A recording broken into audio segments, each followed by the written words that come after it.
What's going on, guys? I'm back with another video. In this video, I'll be talking about the SAT reading section and going through a SAT reading passage and showing you guys how to dissect one and how to get 100% on every single question that you answer for the passage, and basically how to get 800 on this SAT reading section. So first things first, I'm going to read this excerpt. This passage is adapted from Geoffrey Giller, Long and Mystery, How 500-meter high undersea waves form is revealed. Boom, right here.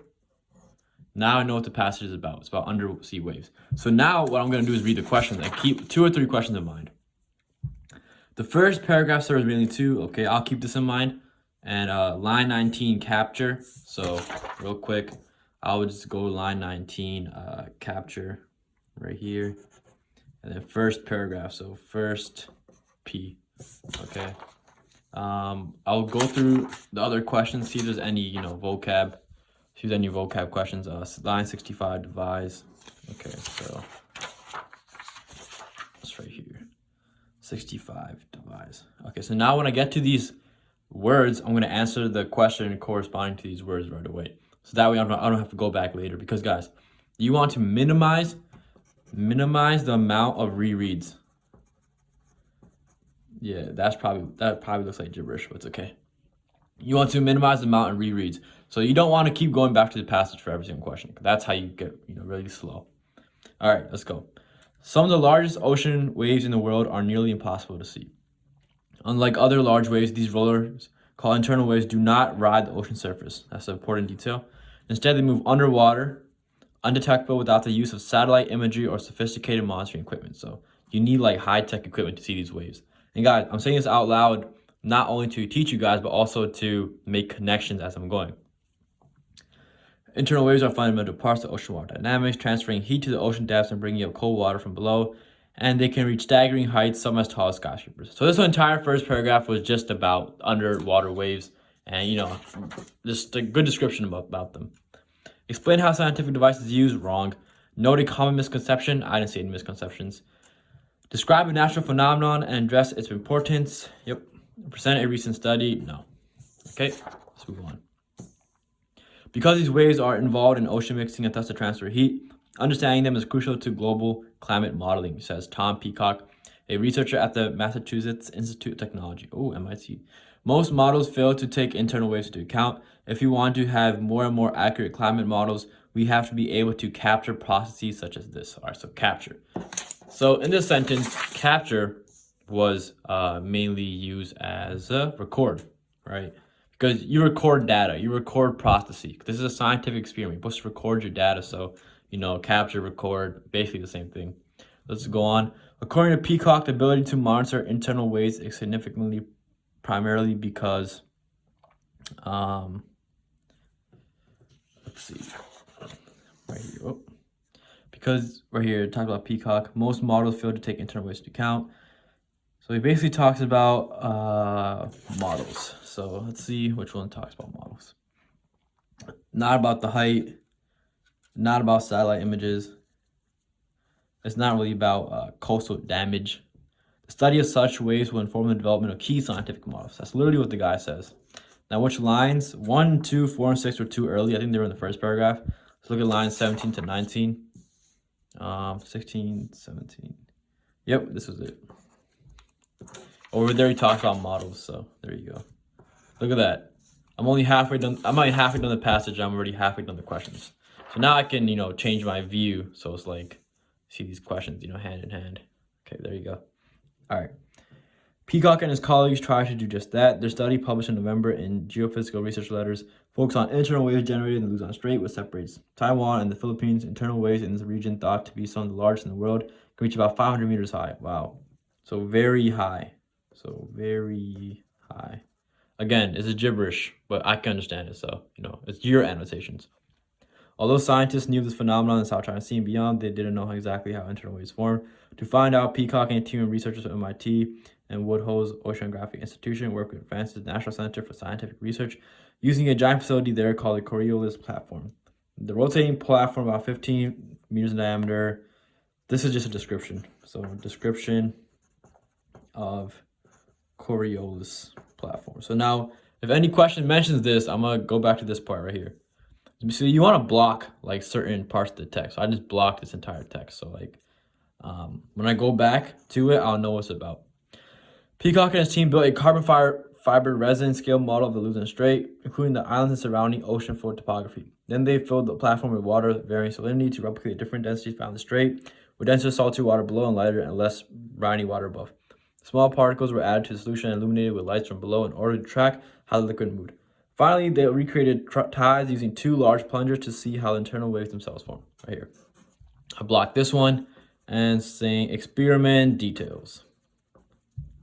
The Luzon Strait's underwater topography with a distinct double ridge shape turns out to be responsible for generating the underwater waves. As the tide rises and falls and water moves through the strait, colder, denser water is pushed up over the ridges into warmer, less dense layers above it. This action results in bumps of colder water trailed by warmer water that generates an internal wave. Okay, so this is how internal wave is formed. So formed. As these waves move toward land, they become steeper, much the same way waves at the beach become taller before they hit the shore, until they break on a continental shelf. The researchers were also able to devise a mathematical model that describes the movement and formation of these waves. So right here, devise. Solve, no, imagine, no, begin, no, create. Because they created a mathematical model. Let's see this one right here. So for this, I'm gonna look at the lines. Let's see if the lines help me out. So the lines mentioned have lines that we haven't covered yet, so I'm gonna keep reading first. The researcher, whereas a model is specific to Luzon Strait, it can still help researchers understand how internal waves are generated in other places around the world. Eventually, this information will be incorporated into global climate models, making them more accurate. It's very clear within the context of these models that internal waves play a role in driving ocean circulations. Cool. All right, so what can be inferred based on this passage? The height, may be caused by similar factors, but are influenced by the distinct topography of different regions. They literally talk about it right here. So this, I'll check it for now. Can be traced to inconsistencies in the tidal patterns of deep ocean water located near island. Okay, no. What? Are generated by the movement of dense water over a relatively flat section of the ocean floor. No. I don't remember it talking about flat sections. So B. But just to make sure, let's look at the lines. 29 and 31. Yeah, that's way too far back. No. Topography is over here. But let's go. As the tide rises and falls and water moves through the strait, colder, denser water is pushed up over the ridges into warmer, less dense layers above it. So this is, I'm not gonna eliminate this yet. Warmer, 61, 64. As these waves move toward land, they become steeper. 67 to 70. It can still help researchers understand how internal waves are generated in other places around the world. Okay, so this model is basically meant to help researchers understand how waves are created in other places around the world. So what does that mean, guys? That means depending on the location, the wave is affected. So the wave is affected by location, hence B. So what told me that is line 67 to 70. All right, in the graph. Oh, there it is. I was like, what? In the graph, which isotherm displays an increase in depth below the surface during the period 1912 to 2024. Cool. No, so from here to here, it says increasing. Okay. So guys, remember, if depth is increasing, that means it's going more down. So the graph itself should be decreasing. So this decreases, this increases, this increases, this increases. So the answer is this one. So 13. Which concept is supported by the passage and by the information in the graph? Internal waves cause water varying salinity. No, salinity is not reflected in the graph. Internal waves push bands of cold water above bands of warmer water. That the graph doesn't show that either. The graph doesn't show this denser water above layers of less dense water. Like, does it show density, guys? Well, I guess it's not really showing anything indicating pushing, right? And nothing's being pushed. Right, it's not saying, hey, water's being pushed now. So internal waves do not rise to rate the ocean surface. This is, even if you were stuck on B and D, this is more correct. Well, this is definitely correct because this is the ocean surface right here, line 0. You see the graphs that never go over it. And the whole purpose of this passage was talking about underwater waves. If underwater waves / internal waves broke the surface, how would they be underwater / internal, right? So And the graph literally shows that because they never crossed the zero line. So there you go. How does the graph support the author's point that internal waves affect ocean water dynamics? It reveals the degree to which an internal wave affects the density of deep layers of cold water. Okay, so this is definitely wrong. It shows that multiple waves rising near the surface of the ocean disrupt the flow of normal tides. That's not true, because it's not really showing like normal tides being disrupted. It illustrates the change in surface temperature that takes place during an isolated series of deep waves. No, that's not what this graph is showing. It reveals the degree to which an internal wave affects the density of deep layers of cold water. Demonstrates that wave movement forces warmer water down to depths that typically are colder.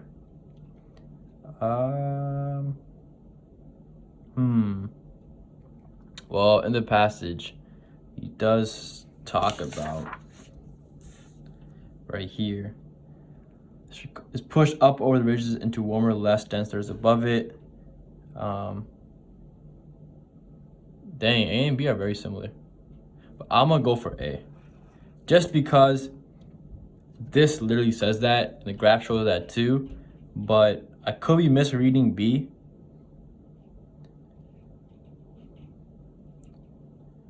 No, it's A, guys. I think it's A because it reveals the degree to which internal wave affects the density of deep layers of cold water. I don't know if the graph is really showing that, right? The graph is definitely showing A, but I don't think it's showing B. So I'm going for A.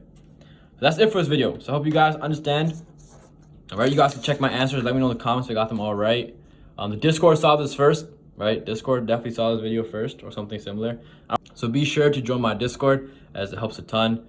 And thank you guys for watching. I'll see you guys very soon. Peace out, dude. Peace out, dude. Peace.